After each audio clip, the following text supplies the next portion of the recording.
My mother kicked me out to teach me a lesson. I ended up marrying wealthy instead. As soon as I turned 18, my mother kicked me out on the streets. She decided that it was time for me to experience the realities of the world and to struggle like she did. So, there I was, homeless with 400 quid to my name, trying to figure it out.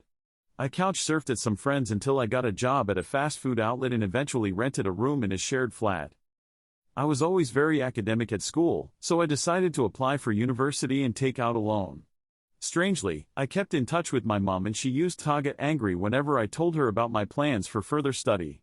I will never forget the time she emailed me at 3 a.m. to tell me that the open day I was going to was useless because university is full of rich people who I will never fit in with.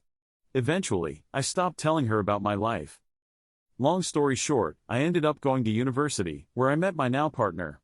At the time, I didn't know they were wealthy because they didn't act snobbish or entitled. They lived a pretty average university life, sharing a house with friends and shopping at discounted supermarkets. It was not until years later, when we were about to be married, I found out about the wealth they are acquiring. I never told my mother about my marriage or their wealth. She passed away a couple of years ago thinking I was some brainwashed liberal with a useless degree. She also had a degree and worked in finance, by the way.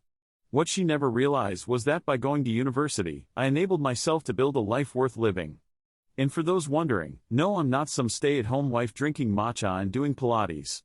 I now have a PhD and work full-time at my country's public health department.